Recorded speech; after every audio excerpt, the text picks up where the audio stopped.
Iran Israel যুদ্ধের প্রভাবে বিশ্ববাজারে জ্বালানি তেলের তীব্র সংকট ও মূল্য বৃদ্ধিকে কাজে লাগিয়ে রীতিমতো অর্থের পাহাড় গড়ে তুলছেন রুশ president Vladimir Putin.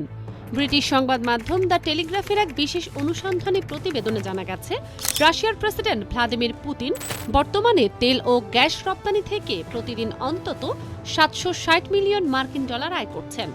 Kyiv school of economics KSE ইনস্টিটিউটের তথ্য মতে চলতি মাসে রাশিয়ার জ্বালানি বিক্রির পরিমাণ ১২ বিলিয়ন ডলার থেকে দ্বিগুণ হয়ে ২৪ বিলিয়ন ডলারে পৌঁছতে পারে। মধ্যপ্রাচ্যের অস্থিতিশীলতা এবং হরমুজ প্রণালী দিয়ে তেল সরবরাহ ব্যাহত হওয়ায় বিশ্ববাজারে ব্রেন্ট ক্রুডের দাম ৩৮% বেড়ে বর্তমানে প্রতি ব্যারেল $১০০ কাছাকাছি পৌঁছেছে। তবে রাশিয়ার জন্য সবচেয়ে বড় সুযোগটি তৈরি করে দিয়েছেন মার্কিন প্রেসিডেন্ট ডোনাল্ড ট্রাম্প।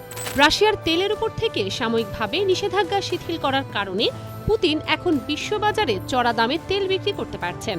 KSE ইনস্টিটিউটের বরিস দোদনভ জানিয়েছেন, আন্তর্জাতিক বাজারে তেলের দাম যতটা বেড়েছে, রাশিয়ার তেলের দাম তার চেয়ে দ্রুত গতিতে প্রায় ৭২% বেড়েছে। এর আগে নিষেধাজ্ঞার কারণে রাশিয়াকে অনেক কম দামে তেল বিক্রি করতে হতো, কিন্তু ট্রাম্প প্রশাসনের শিথিলতার কারণে সেই ঝুঁকি এখন আর নেই। ফলে রাশিয়া এখন ভারত ও চীনের কাছে প্রায় কোনো ডিসকাউন্ট ছাড়াই, এমনকি কোনো কোনো ক্ষেত্রে আন্তর্জাতিক বাজারের চেয়েও বেশি দামে তেল বিক্রি করছে। যদি ইরান যুদ্ধ আগামী এপ্রিলের মধ্যে শেষ হয়ে যায়, তবু রাশিয়া এবছর জ্বালানি খাত থেকে প্রায় ২১৮.৫ বিলিয়ন ডলার আয় করবে, যা স্বাভাবিক সময়ের চেয়ে ৬৩% বেশি।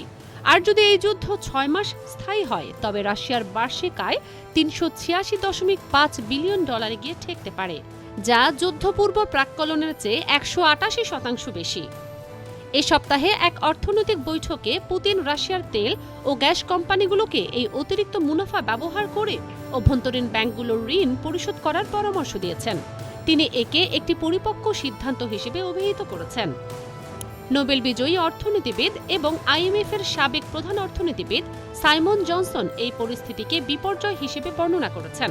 তিনি বলেন, এটি বিশ্ববাজারে তেলের দাম হ্রাসে কোনো প্রভাব ফেলবে না, কারণ রাশিয়ার তেল আগে থেকে বাজারে আসছিল। এটি কেবল প্রতি ব্যারেলে রাশিয়ার আয়ের পরিমাণ বহুগুণ বাড়িয়ে দিয়েছে, যার অর্থ হল আমাদের শত্রুদের পকেটে আমরা নিজেরাই অর্থ তুলে দিচ্ছি। সামুদ্রিক তথ্য সরবরাহকারী প্রতিষ্ঠান ফার্টেস্কার মতে, যুদ্ধ শুরুর পর থেকে ভারত রাশিয়া থেকে তেল আমদানি ৭২% বাড়িয়ে দিয়েছে, যা প্রতিদিন অতিরিক্ত ৭,৫০,০০০ ব্যারেলের সমান। ট্রাম্পের এই নিষেধাজ্ঞা শিথিল করার সিদ্ধান্তটি বিশ্বজুড়ে একটি স্পষ্ট বার্তা দিচ্ছে। যুক্তরাষ্ট্র রাশিয়ার উপর চাপ কমিয়ে দিচ্ছে, যা পুতিনের যুদ্ধকালীন অর্থনীতিকে আরও শক্তিশালী করছে। ফারজানা মৌসুমী, নিউজ ডেস্ক, দ্বিতীয় আলো।